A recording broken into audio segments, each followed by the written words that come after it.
Hey guys, we are going to OMG Zoo and we will have a wonderful experience in this zoo for the first time. I'm going here.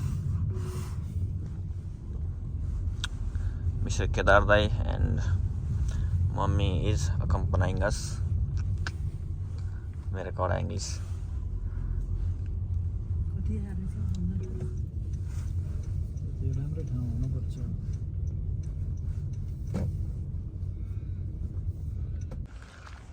This is OMG Zoo. साथीहरु हामी चाहिँ OMG Zoo मा छौं. यो मलाई देख्दा देख्दैले नि दाइलाई जनावर हेर्न मन लाग्यो त्यही भएर केदार दाइले ल्याउनु भयो. हेरौं म भन्दा नि राम्रो जनावर कस्ता भेटिदा रहेछन् यहाँ. हाइट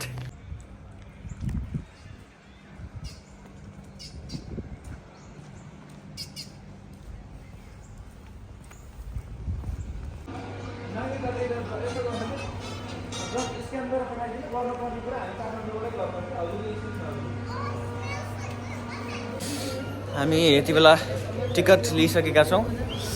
कति रे दाइ टिकटलाई? 42 per person. That's off. That's wonderful.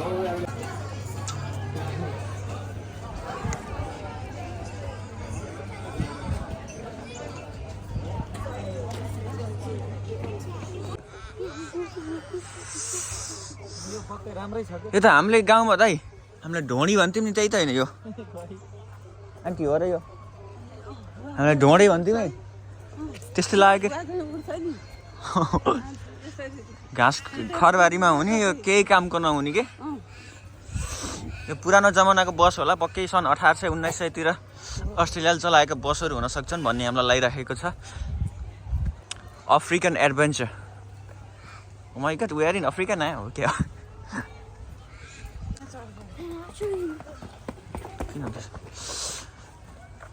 Get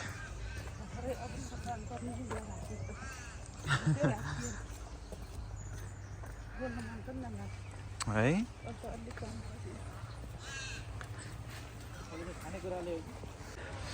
Here comes Safari Station. त्यही त.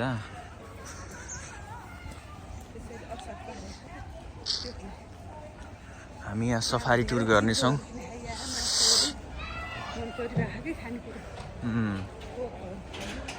Wild encounters.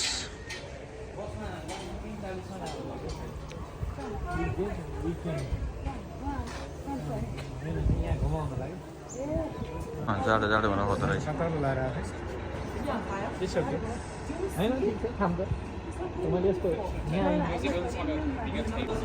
Something different. काठै काठ. यो अलिकति फरक खालको बस छ. अर्को बस पनि आउँदैछ. हामी सायद यो नयाँ बसमा ट्राभल गर्ने हो समग्र जूको भ्यू गर्नको लागि.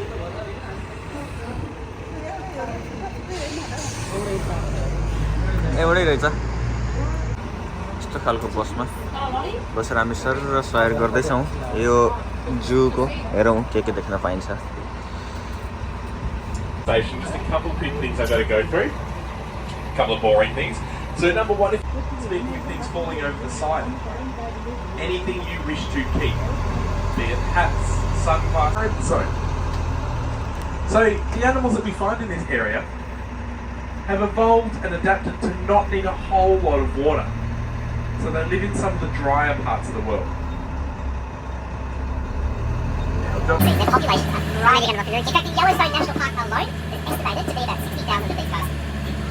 Now, my favourite fact about the bison guys is that when they are first born, their fur is bright orange. They're actually known as monkeys. It's believed that they're born with a bright orange fur so that their parents don't mistake them for a rock and step on them.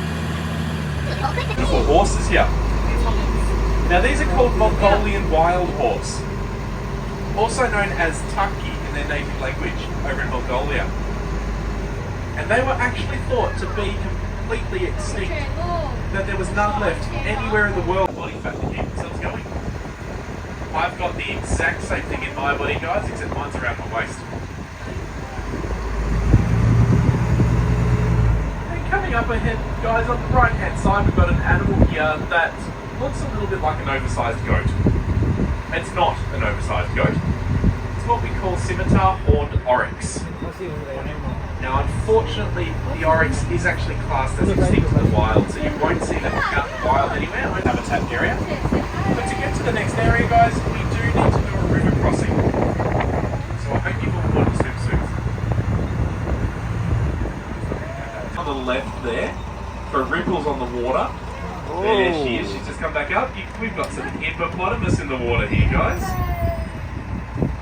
Now the hippos that live in the water in this little area here, they are mother and daughter. Their names are Brindabella and Pansy. So they might be able to spot them again. You might have spotted our hippos as you walked around as well on our African River Trail.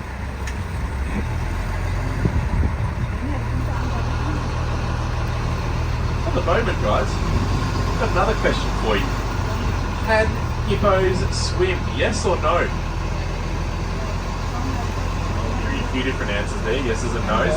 Believe it or not, guys, hippos can't swim.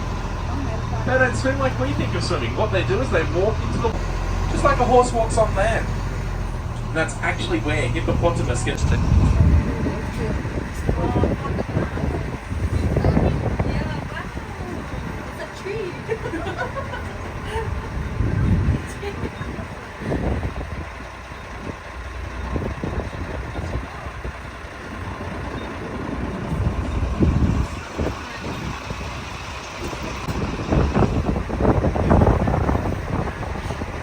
Now guys, we've just entered our Woodlands waterhole. Brown feathers, they're a little bit smaller, whereas the boys have got jet black feathers. Similar streets Almost here. looks like they're wearing a tuxedo. Also just here on the right, guys, we've actually got some Cape Barren geese with their goslings. So those little stripy ones you see in the middle of them there are a couple of little babies. As I mentioned, we do get lots of wild geese and ducks that fly in and out of this area. They often come in here to have their babies because they know their babies are safe. Because ostrich don't have any teeth, so they cannot chew their food. So what they do is they swallow a few rocks, those rocks go down into their stomachs, and as they run around, those rocks bounce around in their bellies and squish up all the other food they've eaten, helping them digest it. Now just on our left-hand side here, guys, we've got some Indian blackbuck. Now these are one of the smaller antelope species you'll find, but they can run incredibly fast, these guys. They can get up to speeds of about 80 kilometers an hour. You see how one of them in the middle there looks very different to the rest of them?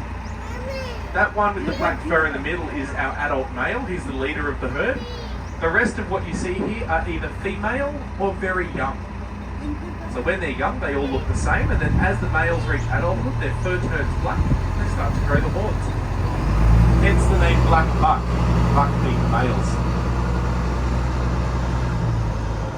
But for the moment, guys, I'm not sure if you're aware. Now those gates are there to keep our animals in. Means that we can leave this area open to wild animals. You'll see we've got fences on either side of us here, but if you look closely at the fence, the bottom metre of it's missing. That's so that wild animals that move around in here, live through here, can move freely through without getting caught up in the fences.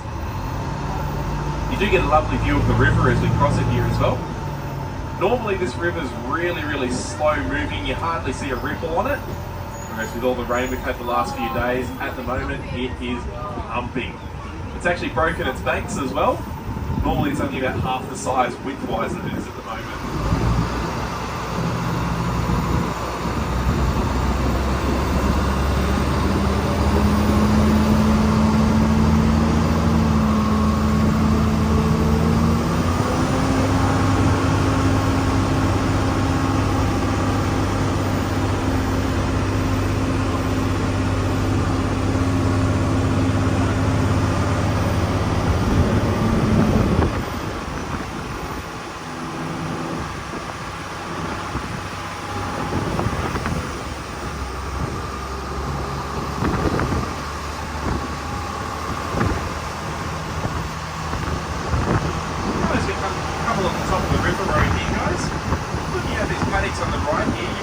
Absolutely nothing, because there is nothing in them at the moment.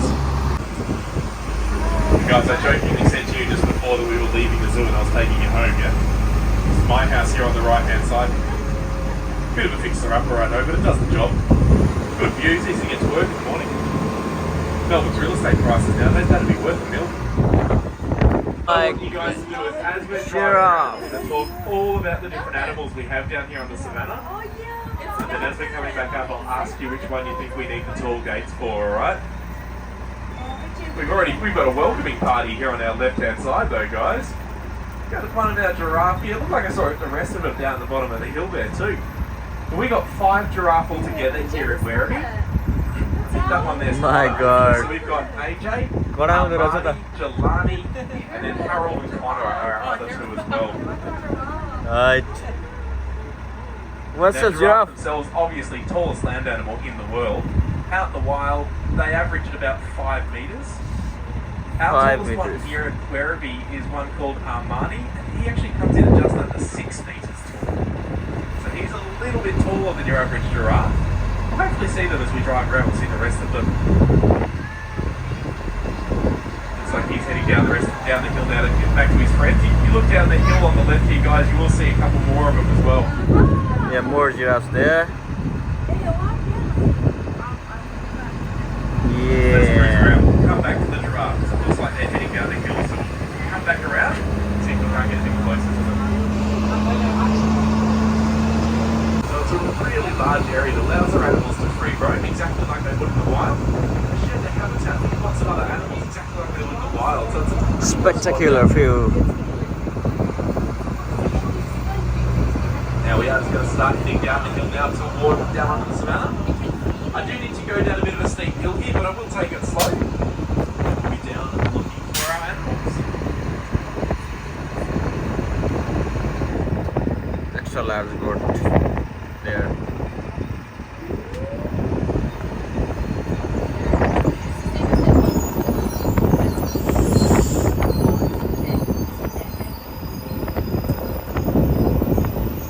Just because of wind feeling some cold.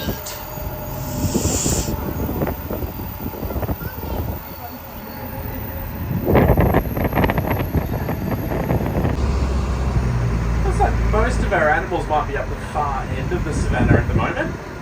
So, we're going to drive up the far end and see them.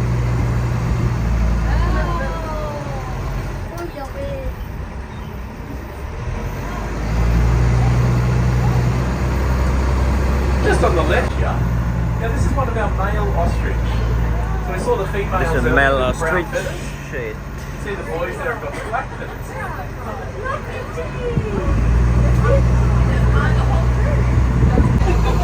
There is another team who is also having a look.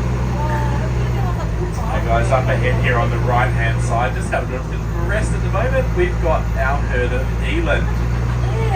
Now these are one of the larger antelope species you'll find. Out in the wild they get to about 600, 650 kilo. But they do have a bit of a superpower, guys. The eland can jump. Now when I say jump, I mean they can jump about 3 meters into the air from a standstill. So if they wanted to, they could jump straight over this bus. Now do you see on the eland's neck there, guys, they've got that bit of flappy skin hanging down?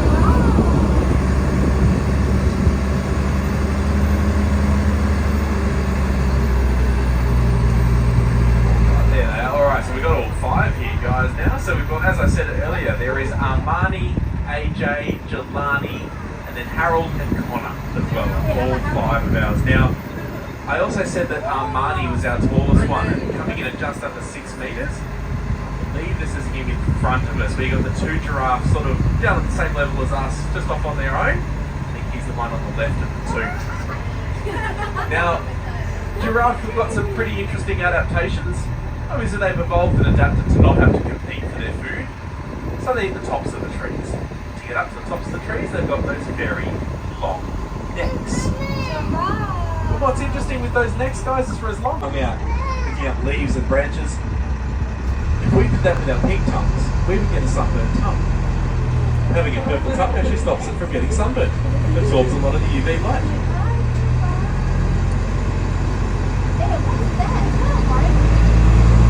Males and 1 male down here on the savannah.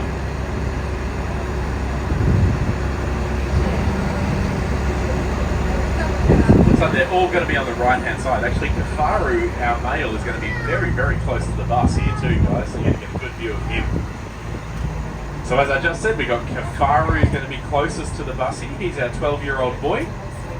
Just behind him with the very straight horn is Marke, our 35-year-old female.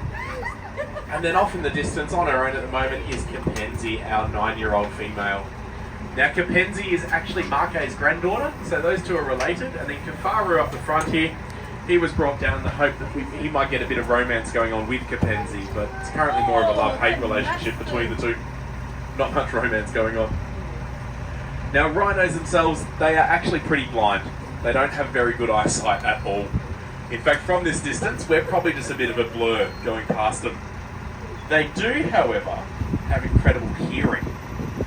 So they've got those big radar ears on their head there, and they can turn those ears around, as Marke is showing you right now, putting them flat against her head.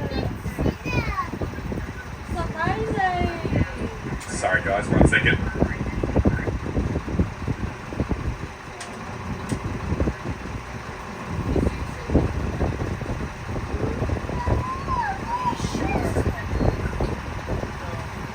So sorry guys, so you can see Marquez turning her ears around at the moment. So she's listening in for predators behind her, so they can turn and pinpoint where the sound is coming from. They do have incredibly thick skin, so you can call them whatever you want. They don't get offended by themselves. I'm going to point out one specific zebra. So he's standing on the side of the road just up ahead of us here. Very, very close. Actually, he's on the road, so I'm going to just slow down for a second. Give him time to move. We've got a very small zebra. Now, his name is Doublet, and he is 1 month old today. Now, the reason we named him Doublet is two points to the name. Oh, sorry, we're just getting another radio call, guys. 1 second.